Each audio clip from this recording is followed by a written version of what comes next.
Hello students, कैसे हो। मैं संदीप शर्मा और आप देख रहे हो मेरा यूट्यूब चैनल बिक्स इंस्टीट्यूट, जिस पे स्वागत है आपका। तो बच्चों, अपन प्रीवियस क्लास में विद्युत द्विध्रुव से संबंधित विद्युत क्षेत्र निकाल चुके हैं, विद्युत विभव निकाल चुके हैं। आज का जो अपना लेक्चर है या आज की अपनी जो क्लास है उसमें अपन क्या देखेंगे कि अगर अपन किसी विद्युत द्विध्रुव को किसी एक समान विद्युत क्षेत्र में अगर रख देते हैं तो उस पर कितना बल और कितना बल आघूर्ण लगेगा उसकी गणना करेंगे। तो बच्चों, आपको क्या करना है कि अपन इससे पहले ये पढ़ चुके हैं कि जब भी किसी आवेश को किसी विद्युत क्षेत्र में रखते हैं तो उस पर क्या लगता है, विद्युत क्षेत्र के कारण बल लगता है। उसी कंसेप्ट को अपन को यहाँ क्या करना है, यूज में लेना है। अब कैसे यूज में लेंगे वो देखो।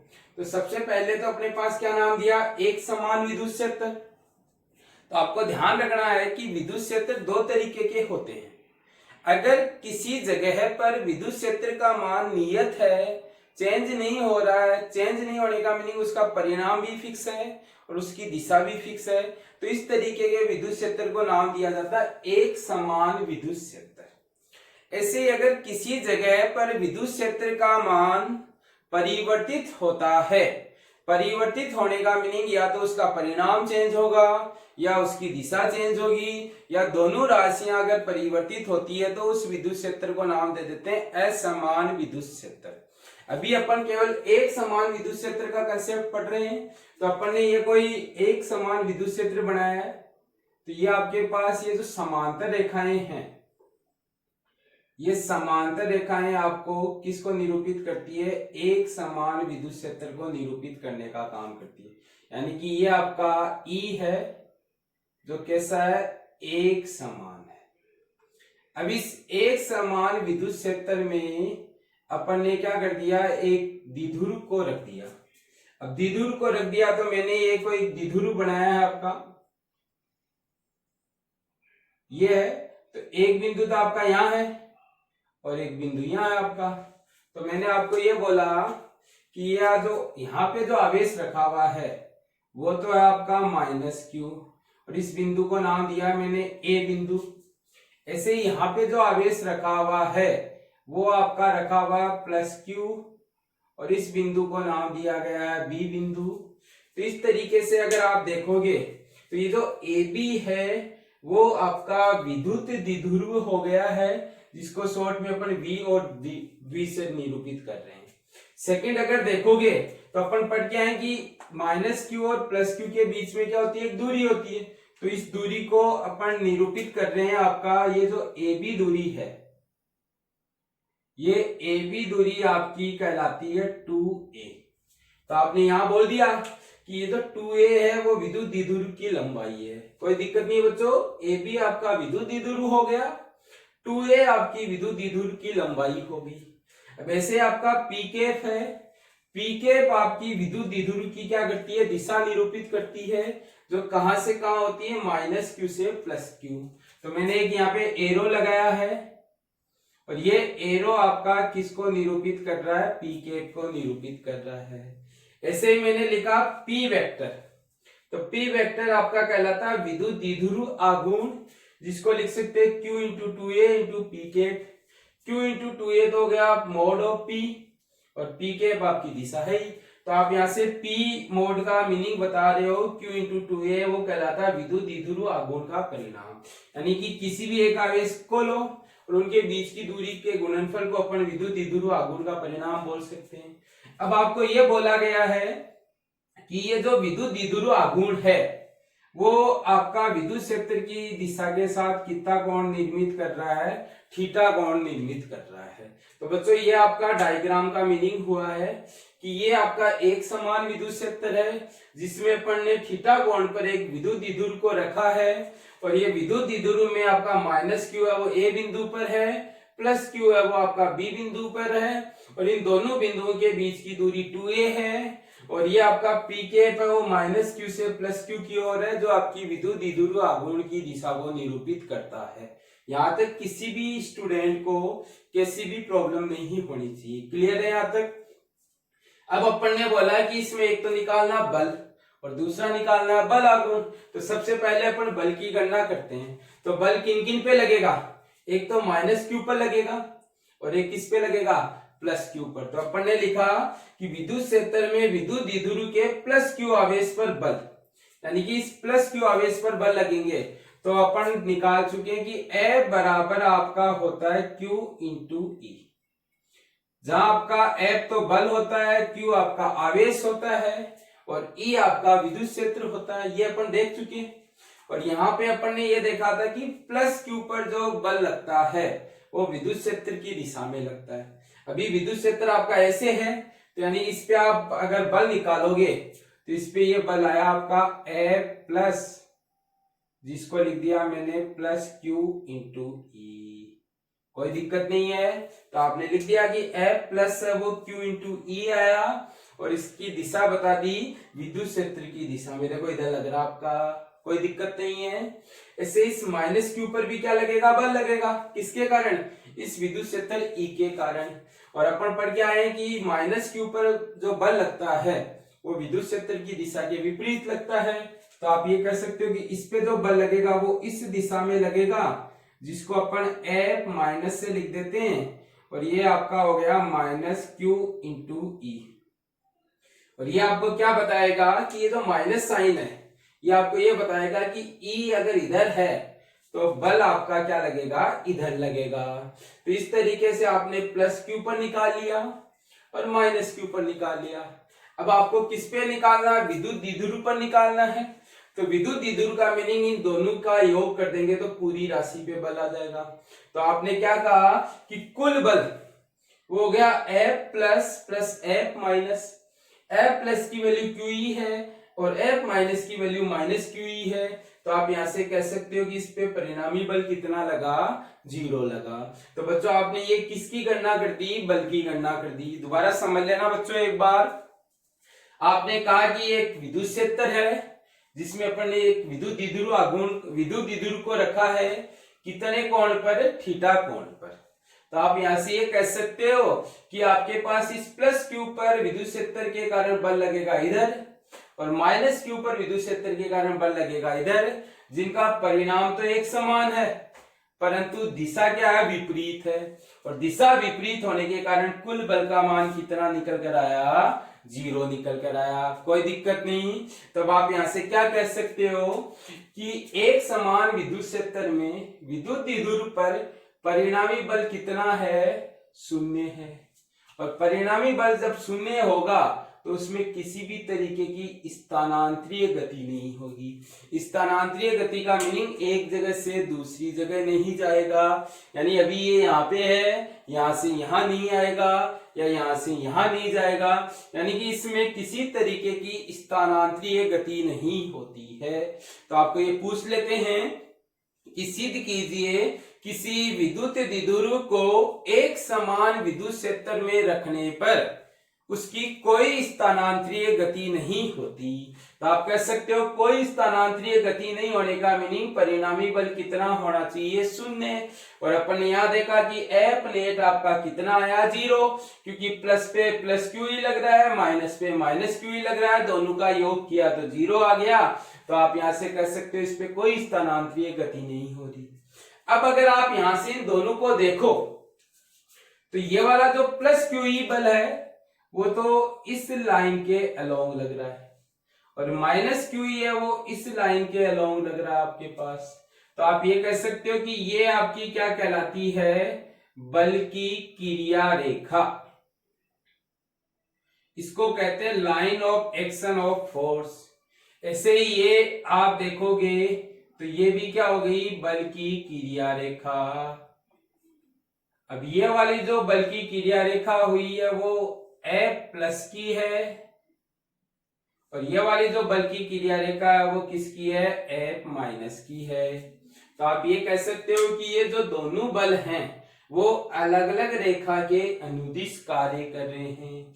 तो दूसरा पॉइंट आप ये कह सकते हो कि ये बल कैसे नहीं होते, रेखीय नहीं होते। और जब भी कोई दो बल रेखीय नहीं होते हैं वो एक ही राशि पे काम करते हैं तो वो किसका निर्माण करते हैं, बल युग्म का निर्माण करते हैं। और इस बल युग्म के कारण क्या उत्पन्न हो जाता है, आपका बल आघूर्ण उत्पन्न हो जाता है। तो बच्चों इस लाइन का मीनिंग अच्छे से समझ लेना कि आपका विद्युत द्विध्रुव पे जब अपन ने बल की गणना की तो अपन ने देखा दोनों बल अलग अलग रेखा के अनुदिश कार्य कर रहे हैं, जिसके कारण किसका निर्माण हुआ, बल युग्म का। युग्म मीनिंग दो का जोड़ा बनाएंगे, तो यहाँ अपने पास दो बल लग रहे हैं जो दोनों अलग अलग रेखा के अनुदिश लगने के कारण इन्होंने किसका निर्माण कर दिया, बल युग्म का निर्माण कर दिया। अब इस बल युग्म के कारण क्या उत्पन्न हो गया, बल आघूर्ण। बल आघूर्ण आपका क्या करेगा कि ये जो विद्युत द्विध्रुव है इसको घुमाने की कोशिश करेगा। अब घुमाने की कोशिश करेगा तो ये वाला बल तो इसको इधर खींचेगा और ये वाला बल ये ऐसे खींचेगा। तो देखो ये आपके पास कोई राशि है, इस पे एक बल मैं ऊपर लगाऊं और एक बल नीचे लगाऊं, तो ये वाला बल तो इसको ऐसे आगे करेगा और ये वाला बल इसको पीछे करेगा। तो जो विद्युत द्विध्रुव ऐसे रखा हुआ है वो ऐसे आने लग जाएगा, और ऐसे आने लग जाएगा तो आप कह सकते हो कि बल आघूर्ण विद्युत द्विध्रुव को विद्युत क्षेत्र की दिशा में लाने की कोशिश करता है। यानी कि ये है आपका, इस पे बल आघूर्ण लगने के कारण ये ऐसे घूमेगा और घूमेगा तो ये प्लस वाला तो इधर और माइनस वाला इधर लगने के कारण ये ऐसे आएगा, और ये ऐसे आएगा तो आप देख रहे हो कि इसकी जो केप है ब्लैक केप वो ऐसे आ रही है, और ब्लैक केप आपका किसको निरूपित कर रही है, पी केप को।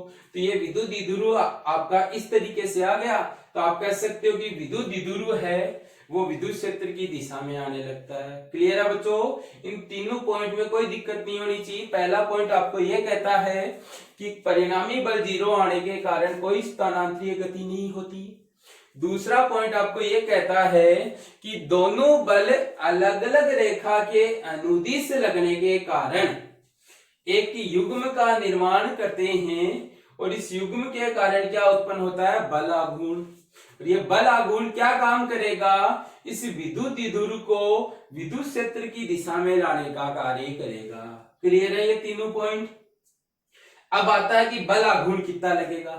तो बल आघूर्ण का सूत्र होता है कि बल आघूर्ण का परिमाण अगर निकालना है तो कहता है किसी भी एक आवेश पर बल, यानी ये जो दो आवेश है इनमें से किसी भी एक आवेश का बल ले लो इंटू बलु की क्रिया रेखा के मध्य की लंबवत दूरी।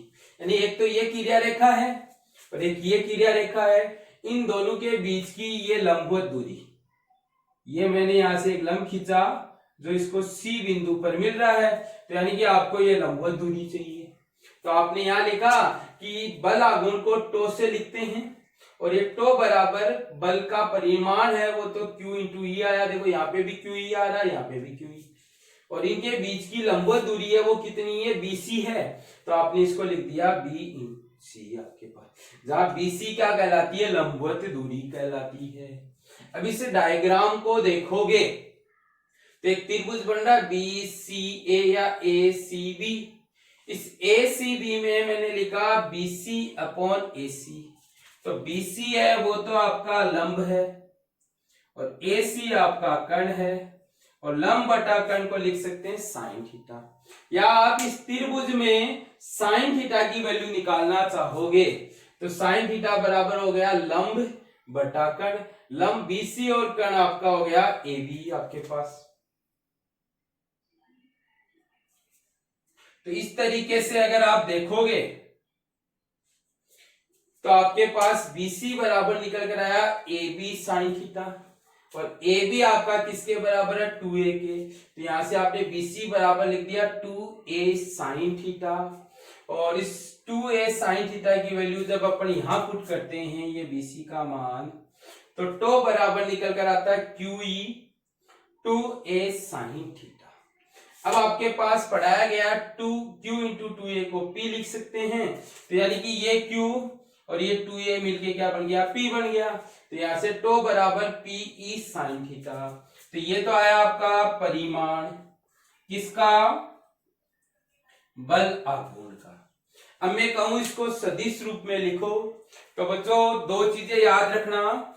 यदि कोई दो सदिश हैं उनके साथ कोस आ रहा है तब तो अपन अदिश गुणनफल करते हैं, और अगर कोई दो सदिश हैं और उनके साथ साइन आ रहा है तो अपन उसके साथ क्या करते हैं, को क्रॉस गुणनफल करते हैं। तो अभी ये P भी सदिश है, E भी सदिश है, इनके साथ साइन आया तो इसको सदिश रूप में P क्रॉस E लिख सकते हैं। तो ध्यान रखना कि बल आघूर्ण का जो परिमाण होता है वो तो PE sin थीटा होता है, और दिशा अगर निकालना चाहोगे तो दिशा अपन दाहिने हाथ के अंगूठे के नियम से निकाल सकते हैं या दाहिने हाथ के पेच नियम से निकाल सकते हैं। तो अगर आपको ये पूछ लिया जाए कि बल आघूर्ण की दिशा कैसे निरूपित की जाती है, दिशा पे जाने से पहले मैं बच्चों से पूछना चाहूंगा कि यहाँ तक किसी को दिक्कत नहीं होनी चाहिए कि बल आघूर्ण का परिमाण निकालने के लिए कोई भी एक बल लो और उन दोनों के बीच की लंबवत दूरी लो। बल है वो QE है और लंबवत दूरी BC है, जिसको इस त्रिभुज में निकाला तो आपके पास 2a sin थीटा निकल कर आया। ये वाला मान यहां रखने पर आपका PE sin थीटा बन गया। कैसे कहो QE 2a sin थीटा बना, जिसमें Q और 2a को कंबाइन में P लिख दिया तो यहाँ से PE sin थीटा बन गया। और P का मीनिंग मैंने यहाँ बता दिया है कि विद्युत द्विध्रुव आघूर्ण का परिमाण कहलाता आपके पास। सदिश रूप में ये लिख सकते हैं। अब सदिश रूप में क्या निकाली जाती है, दिशा, और दिशा निकालने के लिए अपन को या तो दाहिने हाथ का अंगूठे का नियम यूज में लेना है या दाहिने हाथ के पेच का नियम यूज में लेना है। अब ये दिशा कैसे निकाल रहे हैं वो समझा रहा हूं मैं आपको। तो ये तो आपका P सदिश है और ये आपका E सदिश है। तो अगर मैं इसको बनाऊं तो ये तो आपका आ गया P सदिश और ये आ गया आपका E सदिश, और इस एक्सप्रेशन को देखोगे तो ये तो आपका है प्रथम सदिश यानी फर्स्ट वेक्टर नाम दे दिया। ये आपका है द्वितीय सदिश जिसको सेकंड वेक्टर नाम दे दिया। तो इस डायग्राम में देखने पर पता चला कि ये जो प्रथम सदिश है, इस प्रथम सदिश में तो आपको अंगुलियां रखनी है, और ये जो आपका द्वितीय सदिश है, इस द्वितीय सदिश में आपको हथेली रखनी है। ये करने के बाद में अंगूठा जिस दिशा में जाएगा वही इस बल आघूर्ण की दिशा हो जाएगी। तो सबसे पहला काम, जब भी आपको दिशा निकालनी है तो आप दाहिने हाथ को लो और दाहिने हाथ को इस तरीके से अरेंज करो कि अंगूठा और अंगुलियां एक दूसरे के साथ कितने डिग्री का कोण बनाए, 90 डिग्री का कोण बनाए। अब आपको जो लिखा है उसी के आधार पे देखना है कि पहला सदिश P है, दूसरा सदिश E है। पहले सदिश में अंगुलियां रखो, हथेली आपकी उधर होनी चाहिए जिस दिशा में आपका द्वितीय सदिश है। तो ये पहला सदिश P है जो ऐसे जा रहा है, तो मैंने अंगुलियां ऐसे रख दी। अब अंगुलियां ऐसे भी रख सकता हूं तब भी P में जा रही है, ऐसे भी रख सकता हूं, पर आपको कहता है कि द्वितीय सदिश में क्या रखनी है, हथेली। तो ये मैंने हथेली डाउनवर्ड रखी। क्यों रखी? क्योंकि अभी द्वितीय सदिश आपका यहाँ है, तो अंगूठा मेरा कहाँ जा रहा है, अंदर की ओर, यानी कि ये बोर्ड है, इस बोर्ड पे अंगूठा ऐसे जा रहा है, ऐसे जाने का मीनिंग क्या हो गया, अंदर की ओर हो गया। तो अब आप अगर यहाँ किसकी दिशा लिखोगे, टो की दिशा, तो टो बराबर आया क्रॉस, और इस क्रॉस का मीनिंग क्या है, तल के लंबवत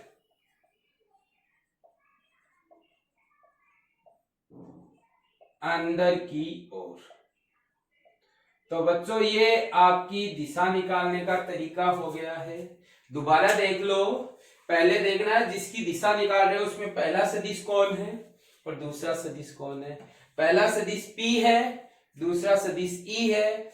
P की दिशा में अंगुलियां रखनी है, E की दिशा में हथेली रखनी है। अंगूठा जिधर चला जाए उसी दिशा में आपके पास टो की दिशा हो जाएगी। तो मैंने अंगुलियां रखी, अंगुलियां रखने के बाद में देखा कि अंगूठा अंदर जा रहा है, और अंदर को अपन क्रॉस के साइन से रिप्रेजेंट कर सकते हैं। कहीं भी अगर आपको ये ऐसा साइन दिख जाए तो समझ जाना अंदर जाएगा, और डॉट आएगा तो बाहर जाएगा, उसको आगे देखेंगे। अभी आपको ये ध्यान रखना है कि बल आघूर्ण की दिशा निकालने के लिए दाहिने हाथ के अंगूठे का नियम यूज में ले सकते हैं या पेच नियम। अभी मैंने आपको अंगूठे का नियम एक्सप्लेन किया है, तो आप अंगूठे के नियम से क्या निकाल सकते हो, दिशा निकाल सकते हो। किसी भी बच्चे को यहाँ तक कोई प्रॉब्लम नहीं होनी चाहिए, समझ आ गया? कोई प्रॉब्लम हो तो कमेंट सेक्शन में कमेंट करके जरूर पूछिएगा, ताकि आपकी जो भी डाउट है वो क्लियर हो सके। अब आपके पास यहाँ पे कुछ स्पेशल केस बनते हैं, जिनको विशेष स्थितियों का नाम दे देते हैं। और विशेष स्थितियों में पहला केस है कि ये जो थीटा का मान है वो 0 डिग्री हो जाए। अब थीटा का मान 0 डिग्री होने का मीनिंग, अभी तो आपका ये तो ई है, ये आपका पी है। अगर मैं 0 करना चाहूंगा तो इनको ऐसे रखूंगा। ऐसे रखने का मीनिंग दोनों एक दूसरे के कैसे हो गए, समांतर हो गए। तो ध्यान रखना, थीटा 0 है तो पी ई के समांतर होगा, यानी पी का एरो और ई का एरो एक ही दिशा में होंगे। उसी टाइम पे साइन थीटा का मान 0 होता है, और साइन थीटा का मान 0 होने का मीनिंग टॉप का मान भी कितना आ गया, 0 आ गया। इस स्थिति को एक नाम दिया जाता है स्थायी संतुलन। क्या होता है अभी समझाएंगे। अभी आपको ये ध्यान रखना है कि अगर कहीं स्थायी संतुलन नाम आया है तो टो का मान 0 होगा, और ये थीटा का मान भी क्या होगा, 0 होगा। तो पहली इस पे विशेष स्थिति ये है कि टो बराबर पी ई साइन थीटा लिखा। अगर इसमें थीटा का मान 0 रखेंगे तो टो का मान भी 0 आ जाएगा, यानी कि जब पी ई के समांतर होता है तो बल आघूर्ण का मान 0 लगता है। ऐसे ही अगर आपका थीटा का मान 180 डिग्री हो तो उस टाइम पे आपके पास ये है कि दोनों एक दूसरे के विपरीत होने चाहिए, यानी एक सदिश से और एक सदिश से। तो ये वाला कोण कितना बन गया, 180 डिग्री का बन गया। ये 180 डिग्री का बन गया तो आप कह सकते हो कि पी ई के कैसा होगा, प्रति समांतर।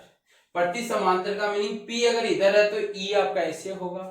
उस टाइम पे भी साइन थीटा 0 होने के कारण टॉप 0 होगा, पर इस स्थिति को नाम दिया जाता है अस्थायी संतुलन। अब ये क्या होता है ये भी अपन अभी देखेंगे कि आपका स्थायी संतुलन का मीनिंग तो क्या होता है, अस्थायी संतुलन का मीनिंग क्या होता है। तो आपको ध्यान रखना है कि बल आघूर्ण को स्थायी संतुलन में रखने के लिए थीटा का मान 0 होना चाहिए, अस्थायी संतुलन में रखने के लिए थीटा का मान 180 डिग्री होना चाहिए। साइन 0 की वैल्यू भी 0 होती है, साइन 180 की वैल्यू भी 0 होती है। तो दोनों ही केस में टो का मान आपको क्या मिलेगा, 0 मिलेगा, क्योंकि यहाँ साइन 0 होते ही आपके पास पूरी राशि क्या हो जाएगी, 0। अब इसमें एक और केस पूछ लेते हैं आपको, वो ये कहते हैं कि बल आघूर्ण पर द्विध्रुव पर अधिकतम बल आघूर्ण के लिए क्या होना चाहिए। तो उसके लिए तीसरा केस लिखा है कि थीटा 90 हो, यानी अभी ये थीटा है, मैं इसको ऐसे कर दूं तो इन दोनों के बीच का कोण कितना बन गया, 90 डिग्री बन गया। और 90 डिग्री बनने का मीनिंग साइन थीटा 1 हो गया, और ये साइन थीटा की क्या होती है, मैक्सिमम वैल्यू होती है, अधिकतम मान होता है। और जैसे साइन थीटा 1 होगा तो ये टो बराबर पीई के इक्वल निकल कर आएगा, और इसको अपन क्या नाम दे देते हैं, अधिकतम बल आघूर्ण का नाम दे देते हैं। तो आपको ध्यान रखना है कि अगर आपको ये पूछ लिया जाए कि अधिकतम बल आघूर्ण कब लगेगा, तो अधिकतम बल आघूर्ण के लिए आपको क्या करना है कि जो विद्युत द्विध्रुव है उसका विद्युत सदिश और विद्युत क्षेत्र के साथ कोण है वो कितना डिग्री बनना चाहिए, 90 डिग्री बनना चाहिए। तो उस टाइम पे आपके पास जो बल आघूर्ण उत्पन्न होगा वो क्या उत्पन्न होगा, अधिकतम बल आघूर्ण उत्पन्न होगा। तो बच्चों इन तीनों विशेष स्थितियों में भी कोई दिक्कत नहीं होनी चाहिए। अब एक शब्द आया है संतुलन। तो संतुलन है वो दो तरीके का होता है, एक होता है स्थानांतरीय संतुलन। स्थानांतरीय संतुलन का मीनिंग है उस पे एफ नेट है वो 0 होना चाहिए, और एक होता है आपका घूर्णन संतुलन। और घूर्णन संतुलन जब होगा तो आपका टो नेट है वो 0 होना चाहिए। तो देखो अपन यहां ये तो निकाल ही चुके हैं कि एफ नेट तो 0 है। अब टो नेट कब कब 0 है, जब आपका एक तो थीटा बराबर 0 डिग्री है और एक थीटा बराबर 180 डिग्री है, तब दोनों केस में क्या आ रहा है, आपका 0 आ रहा है। इसको कहते हैं स्थायी संतुलन, और इसको कहते हैं अस्थायी संतुलन। अब स्थायी का मीनिंग तो अपन जानते हैं परमानेंट, और अस्थायी का मीनिंग टेम्परेरी।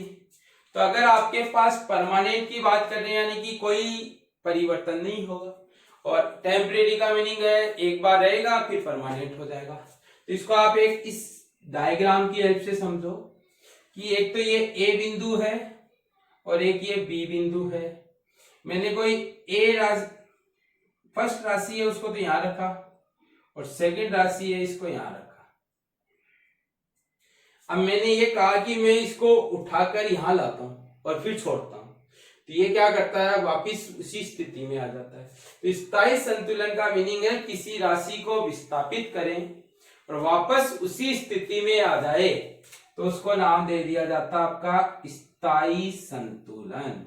कोई प्रॉब्लम नहीं होनी चाहिए बच्चों को कि स्थायी संतुलन का क्या तात्पर्य है। स्थायी संतुलन का तात्पर्य यह है कि वस्तु की स्थिति में परिवर्तन करने पर वस्तु वापस उसी स्थिति में आ जाए, तो उसको कहेंगे स्थायी संतुलन। अब इसको देखो थोड़ा सा लुढ़का दो, तो या तो ये इधर जाएगी, अगर इधर लुढ़काऊंगा तो ये इधर जाएगी। तो इस तरीके से ये क्या होगी कि ये आपका अपनी स्थिति को छोड़ देगी, और अगर मैं इसको इधर लेकर जाऊंगा और छोड़ूंगा तो ये वापिस इधर आएगी, या इधर लेकर जाऊंगा तो ये वापिस इधर आएगी। तो ये तो आपका कहलाता है अस्थायी संतुलन। अस्थायी संतुलन का मीनिंग हो गया कि परिवर्तन करने पर वापस उस जगह पर नहीं आए तो अस्थायी है, और वापस उसी जगह पर आ जाए तो आपका स्थायी संतुलन है।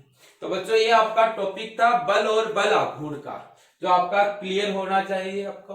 अगर किसी बच्चे को कोई दिक्कत हो तो वो कमेंट सेक्शन में कमेंट करके जरूर बताएं, या व्हाट्सएप नंबर पे डिस्कस कर सकता है।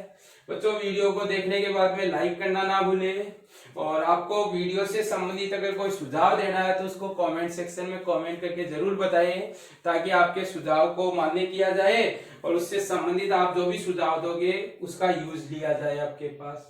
तो बच्चों ये आपका बल और बल आघूर्ण का टॉपिक है, जो आपको पूछा जा सकता है, बोर्ड के लिए भी इंपॉर्टेंट है और कंपटीशन के लिए ये आपको ध्यान रखना है कि स्थायी संतुलन कब होता है, अस्थायी संतुलन कब होता है। क्लियर है, कोई दिक्कत नहीं है, स्क्रीनशॉट ले लीजिए आप इसका।